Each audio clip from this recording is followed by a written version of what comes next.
Art therapy पर, brain health पर बात करने के लिए हमारे साथ स्टूडियो में मौजूद हैं डॉक्टर राजेंद्र के धामीजा। आप डायरेक्टर हैं institute of human behaviour and allied sciences में। बहुत बहुत स्वागत है सर। बहुत बहुत स्वागत है सर। सर, आप प्रोफेसर ऑफ न्यूरो साइंसेज हैं, आप विजिटिंग प्रोफेसर हैं at the faculty of music university of Toronto में। तो म्यूज़िक और आर्ट का क्या रिलेशन होता है हमारी मेंटल हेल्थ को इम्प्रूव करने में, इसके बारे में बताएं। Thank you very much. सबसे पहले तो मैं आप सबका अभिनंदन करता हूं, आपके प्रोड्यूसर्स का भी, जिन्होंने ब्रेन हेल्थ का एक ऐसा सब्जेक्ट जो है आज चुना और उनको आर्ट्स के साथ जोड़ा है। और आर्ट थेरेपी जो है और ख़ासकर म्यूज़िक एक बहुत बड़ा कंपोनेंट है। और मुझे बहुत खुशी है ये बताते हुए कि पिछले 3 साल से ये बहुत बड़ा मूवमेंट चल रहा है पूरे विश्व में कि हमें ब्रेन हेल्थ पे काम करना चाहिए। ये WHO ने 2022 में 75th रेजोल्यूशन में ये अडॉप्ट किया है सभी मेंबर स्टेट्स के लिए, जिसमें हम इंडिया भी शामिल है, 200 कंट्रीज़ ने, कि हम 2032 तक ब्रेन हेल्थ के ऊपर काम करेंगे। और बहुत टारगेट्स दिए गए हैं उसमें, आर्ट्स, म्यूज़िक, लैंग्वेज, ये सभी उसमें इम्पॉर्टेंट कंपोनेंट हैं, बहुत बड़ा भाग अदा कर रहे हैं। तो ये म्यूज़िक खासकर मैं आपको बताता हूँ क्योंकि मैं विजिटिंग प्रोफेसर हूँ फैकल्टी ऑफ म्यूज़िक में। तो म्यूज़िक थेरेपी जो है बहुत इम्पॉर्टेंट है न्यूरोलॉजिकल डिसऑर्डर्स में भी और मेंटल में भी। बहुत सारी रिसर्च ने ये बताया है कि जो जैसे ड्राइंग्स हैं या लैंग्वेज है या माइंडफुल प्रैक्टिसेस हैं या मूवमेंट हैं, मूवमेंट थेरेपी भी हम जिसको बोलते हैं, तो ये बहुत इम्पॉर्टेंट टूल हैं to keep your mind balance and focus. ये बड़ा इम्पॉर्टेंट है। और WHO ने भी रिकॉग्नाइज किया है कि जो आर्ट एंगेजमेंट है that is a important contributor to the mental health promotion and illness prevention। तो ये बहुत बड़ा कंपोनेंट है जिसमें हम आर्ट्स को, म्यूज़िक को, लैंग्वेज को ब्रेन डिसऑर्डर्स के साथ, मेंटल हेल्थ के साथ जोड़ते हैं और यूज करते हैं म्यूज़िक को, लैंग्वेज को, लाइन डायग्राम्स को, मोमेंट्स को, माइंडफुलनेस को ट्रीटमेंट में भी, प्रिवेंशन में भी। भाषा की आप बात कर रहे हैं सर, हम आर्ट की तो बात करते हैं। किसी भी प्रकार का स्किल इनफैक्ट जब हम सीखते हैं तो हमारी मेंटल हेल्थ के लिए अच्छा होता है। अलग अलग भाषाएं सीखने से, बोलने से हमारी मेंटल हेल्थ कैसे अच्छी रहती है? ये बहुत इसके ऊपर रिसर्च हुई है पिछले कुछ सालों में कि जो लोग 2 लैंग्वेज बोलते हैं, बाइलिंगुअल्स, उनकी कॉग्निटिव फिटनेस ज़्यादा रहती है। तो हिंदी इंग्लिश भी अगर हम बोलते हैं हाँ, कोई भी लैंग्वेज, हमारे हिंदुस्तान जो है देश में है, बहुत सारी लैंग्वेजेस हैं, बहुत सारे लोग बहुत सारी लैंग्वेजेस बोलते हैं। आप साउथ इंडिया में जाएंगे तो 4 लैंग्वेजेस बोलते हैं, नॉर्थ इंडिया में आएंगे तो पंजाबी है, हिंदी है, उर्दू है। ये सभी लैंग्वेजेस जो हैं आपके ब्रेन सेल्स की कनेक्शंस को इम्प्रूव करती हैं, कनेक्टिविटी को बढ़ाती हैं। तो लैंग्वेज बहुत बड़ा इंपॉर्टेंट कंपोनेंट है एक ब्रेन हेल्थ का, कॉग्निटिव फिटनेस का। और बहुत सारी बीमारियां ऐसी हैं जिसमें लैंग्वेज ही अफेक्ट होती है। जैसे डिमेंशिया में आपको वर्ड फाइंडिंग डिफिकल्टी है या लैंग्वेज नहीं बोल पा रहे हैं, शब्द नहीं मिल पा रहे हैं, तो ये एक लैंग्वेज वाला भी एक प्रॉब्लम है जिसको एफेजिया बोलते हैं। एक डिमेंशिया के कंपोनेंट है बहुत बड़ा जो फ्रंटोटेम्पोरल डिमेंशिया बोलते हैं, और वो ही उसमें लैंग्वेज ही जाती है सबसे पहले। तो सर, आज के समय में हम इतना ज़्यादा फ़ोन में अपना टाइम स्पेंड कर रहे हैं, फ़ोन का इस्तेमाल कर रहे हैं, और कहीं ना कहीं उसकी वजह से हमारी कॉग्निटिव हेल्थ खराब हो रही है। तो क्या आप हमारे दर्शकों को बताना चाहेंगे कि क्या वो टिप्स हैं जो वो लें और वो फ़ोन ना यूज़ करें, या कुछ ऐसी चीज़ें हैं जो अपने रोज़मर्रा के जीवन में अपनाएं जैसे उनकी मेंटल हेल्थ? स्क्रीन टाइम जो है ये बहुत बड़ा जो है प्रॉब्लम बनती जा रही है, और ख़ासकर बच्चों में। मेरा जो बचपन निकला वो सारा प्लेग्राउंड में निकला, खेलते हुए निकला। आज का बचपन फ़ोन में निकल रहा है, वहीं गेम्स चल रही हैं फ़ोन में। तो हर चीज़ की एक सीमा होती है। तो स्क्रीन टाइम के ऊपर भी बहुत सारी चर्चाएं चल रही हैं, पूरे विश्व में चर्चा चल रही है। कुछ देशों में लॉज लाए हैं, लेजिस्लेशन लाए हैं कि कितना स्क्रीन टाइम बच्चों में इस उम्र तक होना चाहिए। 3 घंटे का स्क्रीन टाइम है या 2 घंटे का स्क्रीन टाइम है। एज के हिसाब से स्क्रीन टाइम भी लिमिटेड है, और जो डिफाइंड है कि 1 साल तक के बच्चे को सिर्फ आप वीडियो दिखा के खाना खिला सकते हैं, लेकिन आप उसको आगे नहीं बढ़ा सकते हैं। या 2 से 5 साल जो बच्चा है उसको कितना स्क्रीन टाइम आप दे सकते हैं। 5 से 15 साल तक कितना होना चाहिए, 15 से 18 तक कितना होना चाहिए। तो ये सब डिफाइंड है साइंटिफिक एविडेंस के बेस पर। और स्क्रीन टाइम जब आपकी आदत बनती है, जब आपकी एक हैबिचुअल आप डिपेंडेंट बन जाते हैं, तब बड़ा प्रॉब्लम हो सकती है। तो ये ग्रे लाइन है कि screen time, excessive screen time and addiction जो है। तो ये जो ग्रे लाइन है इसको डिफाइन करना बहुत ज़रूरी है। और मुझे लगता है कि हमें सेल्फ कंट्रोल जो है वो बहुत इंपॉर्टेंट है, और बच्चों को भी ये सिखाना चाहिए कि excess of everything is bad. अभी आपने बहुत अच्छी शुरुआत की सब्र के साथ, कि सब्र जो है और जो पेशेंस जो है ये बहुत इंपॉर्टेंट है। Everything comes at the right time, हर चीज़ समय पर मिलती है। परसिस्टेंस है, लगे रहिए, सब्र कीजिए, तो मन भी शांत रहेगा, फोकस रहेंगे। और ये जो छोटी छोटी चीज़ें हैं मैं आपको बताऊंगा कि टिप्स हमारी जीवनचर्या में, एवरीडे लाइफ में हम आर्ट्स को और म्यूज़िक को कैसे अपनी कॉग्निटिव फिटनेस के लिए इस्तेमाल कर सकते हैं। जी डॉक्टर साहब, इसी बारे में मैं पूछना चाहूँगी, हम आर्ट एज अ थेरेपी की बात कर रहे हैं तो क्या क्या कंपोनेंट्स रहते हैं? अगर हम आर्ट थेरेपी की बात करें तो क्या क्या हम उसमें कर सकते हैं? मेंटल हेल्थ के साथ अगर आप देखें कि पार्किंसन डिजीज के जैसे है, या डिमेंशिया है जैसे है, या स्ट्रोक है जैसे, इन सब में म्यूज़िक थेरेपी बहुत इंपॉर्टेंट है। तो वो एक आर्ट का कंपोनेंट है। हमारा हॉस्पिटल में एम्स के साथ एक बहुत बड़ा ICMR का प्रोजेक्ट चल रहा है जिसमें हम म्यूज़िक को स्ट्रोक के साथ तो ट्रीटमेंट, एज ए ट्रीटमेंट हम इस्तेमाल कर रहे हैं। ऐसे ही पार्किंसन डिजीज में म्यूज़िक के साथ डांस थेरेपी का बहुत बड़ा कंपोनेंट है। इंटरनेशनल स्टडी हम कर रहे हैं जिसमें हम डांस जो है, ग्रुप डांस, उसको हम पार्किंसन डिजीज जिसमें मूवमेंट अफेक्टेड है ज़्यादातर, उसको हम कैसे इम्प्रूव कर सकते हैं कि मूवमेंट्स ठीक रहें, वीक ना हो, और जो बैलेंस ठीक रहे। इन सब में डांस थेरेपी जो है वो बहुत इंपॉर्टेंट है। डांस थेरेपी केवल थेरेपी ही नहीं है, ये अगर आप किसी को ग्रुप को ज्वाइन करेंगे तो आपके कनेक्शंस बढ़ते हैं, सोशल कनेक्शन बढ़ते हैं, आप कनेक्टिविटी बढ़ती है, आप ग्रुप में एक्टिविटी करते हैं तो ये एक सोशल इंटरेक्शन जो है वो बढ़ता है, आइसोलेशन कम होती है। और आजकल पता है आपको कि सोशल आइसोलेशन बहुत बड़ा एक रिस्क फैक्टर है डिमेंशिया का भी और बाकी मेंटल हेल्थ के लिए भी। और आजकल हम यूथ में देख रहे हैं कि एक ये बहाना मैं कह लूँ या कि हमारे पास समय नहीं है किसी भी तरीके की, क्योंकि हम अपनी पढ़ाई में बिजी हैं या कोई और काम है, हमारे पास समय वक्त नहीं मिलता है। तो उनको क्या कहना चाहेंगे कि कितना टाइम हम अपने डेली रूटीन में डेडिकेट कर सकते हैं किसी भी तरीके की आर्ट को? देखिए, टाइम तो इट्स ऑल प्रायोरिटी। अगर आपने सोच लिया है कि मैं जो है ये हॉबी अडेप्ट करूँगा या करूँगी, या मैं ये लैंग्वेज सीखूंगी, या म्यूजिक इंस्ट्रूमेंट सीखूंगा, या मैं स्केच डायग्राम करूंगा। मेरे साथ बहुत सारे मेरे कॉलीग्स हैं जो डॉक्टर्स भी हैं और बहुत अच्छा स्केच भी करते हैं, बहुत अच्छा पोर्ट्रेट बनाते हैं। मेरी खुद की पोर्ट्रेट बना के उन्होंने दी मुझे। तो ये एक इनबॉर्न आर्ट है, इनबॉर्न स्किल है जो ईश्वर ने हमें दी है। तो ये एक इम्पॉर्टेंट है कि आप क्या प्रायोरिटाइज करते हैं। तो टाइम तो निकल ही आता है जब आपने सोच लिया। तो ये छोटी छोटी चीज़ें जैसे स्केच है, हम लोगों को कहते हैं आप पूरे वर्क डे में आप प्रोफेशनल काम करते हैं, बीच बीच में थोड़ा ब्रेक लीजिए, उसको स्केच ब्रेक बोलते हैं। पहले बोलते थे हम स्ट्रेच ब्रेक, आजकल हम स्केच ब्रेक भी बोलते हैं। आप कुछ भी ड्राइंग डायग्राम बनाइए, थोड़ा सा चेंज कीजिए।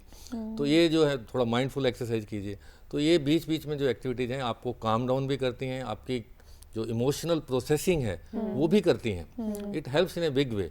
आजकल एक नया कंसेप्ट चला है जिसको हम काम कहते हैं, CALM, creative activities for lowering mental stress. तो ये काम वर्कशॉप जो हैं ये सब क्रिएटिविटी के साथ जो है और बहुत इंपॉर्टेंट है। लोग इसको ट्रीटमेंट के रूप में तय कर रहे हैं, इसको प्रिवेंशन के रूप में तय कर रहे हैं, इसको मेंटल वेलनेस जो है एक नया कंसेप्ट है, इमोशनल एंड वेलनेस जो है। हमने अपने हॉस्पिटल में अभी शुरू किया है वेलनेस और इमोशनल क्लिनिक, जो एडोलेसेंट्स के लिए जो इतनी इमोशनल प्रॉब्लम्स हैं वो आगे आएँ, अपने आप को प्रोफेशनल हेल्प अगर उनको चाहिए वो आएँ, तो उनकी एक अच्छी इमोशनल हेल्थ हो ताकि वो मैच्योर हों, डिसीजन ले पाएँ और वर्ल्ड को फेस कर पाएँ। अभी हाल फिलहाल योग दिवस गया और इस बार का थीम था yoga for healthy ageing. Healthy ageing और आर्ट थेरेपी को आप किस तरह से देखते हैं? ये बहुत इंपॉर्टेंट क्वेश्चन आपने पूछा है और हेल्दी एजिंग बहुत इंपॉर्टेंट है। जब हम आज़ाद हुए तब हमारी लाइफ एक्सपेक्टेंसी थी सिर्फ 47 ईयर 46 ईयर्स। आज 80 के आसपास है, 72 73 है, कुछ सालों में 80 हो जाएगी, कुछ देशों में 80 भी है। तो ये जो एजिंग पॉपुलेशन है हमारी, आज हम 10% जो है 140 करोड़ के लोग जो हैं वो 60 साल से ज़्यादा उम्र के हैं, लेकिन अगले 15 सालों में ये संख्या 20% होने वाली है। 20% 140 करोड़ के 150 करोड़ तक हो जाएंगे। तो ये 32-33 करोड़ बहुत होते हैं, 30 करोड़ लगा लीजिए। तो इम्पॉर्टेंट है कि ये एजिंग जो है, हम एजिंग इज इरिवर्सिबल, आप इसको कुछ भी वो नहीं कर सकते हैं, इनएविटेबल है, हर आदमी की एज बढ़ती है, लेकिन उसको हम हेल्दी कैसे बनाएं, इसके लिए इम्पॉर्टेंट है कि आप योग अपनाएं दें अपने जीवन में।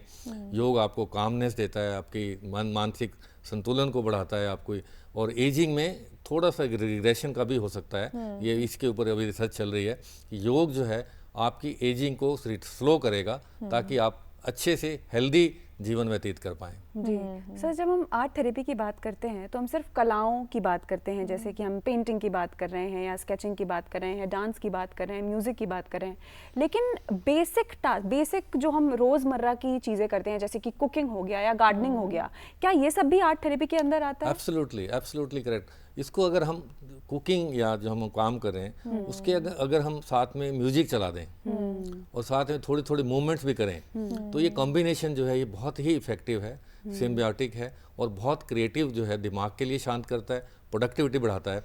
मैं आपको एक बहुत इंटरेस्टिंग फैक्ट बताता हूँ कि ये जो ब्रेन हेल्थ है ये आजकल ब्रेन इकोनॉमी से जोड़ा गया है कि अगर आपकी पॉपुलेशन, आपके लोग ब्रेन हेल्दी हैं और क्रिएटिव हैं तो आपकी जीडीपी बढ़ती है, प्रोडक्टिविटी बढ़ती है। हम ये कहते हैं कि अगर आप $1 इन्वेस्ट करें ब्रेन हेल्थ पे, मेंटल हेल्थ पे, तो $4 जो आपकी प्रोडक्टिविटी बढ़ती है। तो देश की ओवरऑल उन्नति के लिए, तरक्की के लिए ये इम्पॉर्टेंट है कि हम ब्रेन हेल्थ में इन्वेस्ट करें। इससे ना केवल इंडिविजुअल लेवल पे फायदा होगा लेकिन देश की ओवरऑल तरक्की भी होगी और हम कंट्रीब्यूट कर पाएंगे। वो क्रिएटिविटी में बहुत सारे आजकल आपको पता है स्टार्टअप्स हैं, जॉब्स हैं, न्यूरो डिज़ाइन है, न्यूरो आर्किटेक्चर है, ताकि जो स्पेसिस हैं, ऑफिस के जो जगह है, घर की जो जगह है वो ब्रेन हेल्थ फ्रेंडली हो। तो उसके लिए अलग अलग अभी यहाँ school of planning and architecture ने एक नया शुरू किया है, लोग PhD कर रहे हैं कि ब्रेन हेल्थ फ्रेंडली स्पेसिस कैसे बने जो आपकी ब्रेन हेल्थ को बढ़ाएं। तो नए नए आयाम आ रहे हैं, नई नई चीज़ें आ रही हैं ब्रेन हेल्थ के फील्ड में और मुझे बहुत खुशी है कि आज हम इस पर चर्चा करें ताकि हम इसको आगे बढ़ाएंगे। और नए आयाम की आपने बात करी तो आजकल AI का ज़माना है, सभी AI के बारे में बात कर रहे हैं। अब AI से हम लाभ तो लेकिन वो फिर भी हमारी मेंटल हेल्थ को नुकसान ना करे, क्योंकि आजकल ऐसा होता है हम सब कुछ AI से पूछने लग जाते हैं। तो AI और मेंटल हेल्थ के बारे में भी हमें बताएं। देखिए आजकल बहुत AI मेंटल हेल्थ के ऊपर बहुत काम चल रहा है और बहुत यूजफुल भी है, लेकिन AI जो है artificial intelligence can never replace real intelligence. Absolutely. तो जो ब्रेन है हमारा मोस्ट कॉम्प्लिकेटेड जो है, बिलियंस ऑफ न्यूरॉन्स हैं, बिलियंस ऑफ कनेक्शंस हैं। तो ये उसको हम अपनी आर्टिफिशियल इंटेलिजेंस को अपने सुविधा के अनुसार उसको अपने उपयोग में लाएं, ना कि हम उसके ऊपर डिपेंडेंट रहें। आपको पता है कि आज ChatGPT है, आज सब जो टूल्स हैं, चैटबॉट्स हैं, लेकिन हमें अपने AI के जो इस्तेमाल है उसको पॉजिटिव वे में लेना चाहिए, उसको इस्तेमाल करना चाहिए। डायग्नोस्टिक्स हैं, थेरापेटिक्स हैं, बहुत अच्छी जो है हेल्पफुल है आप, लेकिन एक्सेसिव हर चीज़ का जो है वो ठीक नहीं है। और बच्चों के लिए खासकर मैं ये कहता हूँ कि अपने दिमाग को भी इस्तेमाल करें, सिर्फ AI के हिसाब से ही ना क्लास में बैठें और उसको क्लासरूम मत बनाएं। जी, दो तरीके की अप्रोच होती हैं, लेकिन अगर हम यूनिवर्सिटी या स्कूल के असाइनमेंट्स की ही बात कर लिया फॉर एग्जांपल, तो ऐसा कहा जाता है कि AI का अगर आप यूज़ कर रहे हैं अपने हिसाब से देन इट्स गुड, लेकिन बच्चों की क्या क्रिएटिविटी को भी कहीं ना कहीं मार देता है AI, क्योंकि हम जो भी असाइनमेंट्स हैं वो AI की हेल्प से कर रहे हैं, तो हम हमारा नॉर्मल जो ब्रेन हम खुद से नहीं सोच रहे, उसमें ह्यूमन एलिमेंट नहीं ऐड करें। तो इसमें आपका क्या कहना है? ह्यूमन एलिमेंट आना चाहिए और ये हमें मिक्स वे में करना चाहिए, उसको इस्तेमाल भी करें और क्लेवर तरीके से इस्तेमाल करें, इंटेलिजेंट तरीके से इस्तेमाल करें। आर्टिफिशियल इंटेलिजेंस जरूर है इंटेलिजेंस, लेकिन हमारा ब्रेन उससे ऊपर है, सुपर कंप्यूटर है। तो हम दोनों को अगर इस्तेमाल करेंगे मिलकर, तो I think that would be much more productive than anything else. Doctor साहब, आज के संदर्भ में अगर हम देखते हैं तो ADHD, ऑटिज्म जैसी प्रॉब्लम्स बच्चों में है, क्योंकि कहीं ना कहीं नेचर से डिस्कनेक्ट है, खुद से डिस्कनेक्ट है और कला से डिस्कनेक्ट है। तो बच्चों की शिक्षा प्रणाली में ऐसे क्या बदलाव होने चाहिए? क्योंकि हम ड्राइंग का पीरियड ऐसे देखते हैं कि फ्री पीरियड है, या गेम्स का period free period, music period free period. तो ऐसे क्या बदलाव आपको लगता है शिक्षा प्रणाली में होने चाहिए या माँ बाप को समझने चाहिए जो बच्चों के जीवन में महत्वपूर्ण है? आई थिंक सरकार ने ये बहुत अच्छा संज्ञान लिया है और न्यू एजुकेशन पॉलिसी बनाई है, उसमें महत्व दिया गया है कि एक्स्ट्रा करिकुलर एक्टिविटीज़ पे भी उतना ही ध्यान होना चाहिए। आपको पता है कि आजकल जो यूनिवर्सिटीज़ के एडमिशन में भी स्पोर्ट्स के ऊपर बहुत ध्यान है। If you are good in sports तो आपको एडमिशन के लिए आसानी रहती है और you get that advantage over others. तो अभी प्रमोशन जो है वो बहुत ज़रूरी है। मुझे लगता है कि हम पेरेंट्स की और सोसाइटी की भी बहुत जिम्मेवारी है कि हम बच्चे को वही करने दें जिसमें उसका इंटरेस्ट है, जिसमें वो एंजॉय करता है, जिसमें वो एक्सेल कर सकता है। तो वो हमें उसी को ही जो है प्रमोट करना चाहिए। कोई सिर्फ एकेडमिक्स नहीं होना चाहिए। ओवरऑल बच्चे की जो है डेवलपमेंट जो है, ग्रोथ जो है वो बहुत इंपॉर्टेंट है। और मुझे लगता है कि अगर हम बच्चे को अपना जीवन में गाइड करें सिर्फ और उसको वो परस्यू करने दें जो उसको वो चाहता है, तो बच्चे की पूरी जो है डेवलपमेंट जो है वो अच्छी होगी, वो अच्छे नागरिक बनेंगे, अच्छे ह्यूमन बीइंग बनेंगे। तो देश के लिए एक अच्छा सिटीजन भी तैयार एब्सोल्युटली, होगा। और वो तो बहुत इंपॉर्टेंट है क्योंकि वो हमारा फ्यूचर है। देश का फ्यूचर हमारे बच्चे हैं आज के। जी, और युवा पीढ़ी भी हम देख रहे हैं स्ट्रेस से ग्रसित है, एंजाइटी एक बहुत कॉमन प्रॉब्लम है, तो क्या प्रैक्टिसेस करी जा सकती हैं जो एक युवा सामान्य जीवन में रोज़मर्रा की ज़िंदगी में कर सकते हैं? अभी रिसर्च ने ये बताया है कि अगर हम 45 मिनट भी दिन में कोई माइंडफुल प्रैक्टिस करें, कोई क्रिएटिव एक्टिविटी करें, चाहे हम जो भी एंजॉय करते हैं, तो म्यूजिक इंस्ट्रूमेंट ही ले लीजिए आप, अगर आप वो बजाते हैं या आप गाना गाते हैं या आप डांस करते हैं या आप ड्राइंग करते हैं, कुछ भी करें, कोई भी 45 मिनट की activity, that gives a boost to your mental health. तो बहुत इंपॉर्टेंट है आपकी थिंकिंग में, आपकी ओवरऑल डिसीजन मेकिंग में बहुत इंपॉर्टेंट है। तो ये जो क्रिएटिव का पार्ट है, और आप जैसे कार्यक्रम करें, ऐसे कार्यक्रम अगर आप करते रहेंगे तो ये अवेयरनेस जो है, जागरूकता जो है, वो बहुत बढ़ेगी लोगों में और लोग इसको अपनाएंगे। और जैसे मैंने बताया कि आप कुकिंग कर रहे हैं तो साथ में म्यूजिक चला दीजिए, साथ में मूवमेंट करिए, आप स्केच ब्रेक्स लीजिए, आप जो है ग्रुप एक्टिविटी करिए, डांस क्लासेस ज्वाइन करें। ना केवल आप सोशली एक्टिव रहेंगे बट ऑल्सो आपका जो दिमाग जो है वो शांत भी रहेगा और प्रोडक्टिविटी भी बढ़ेगी।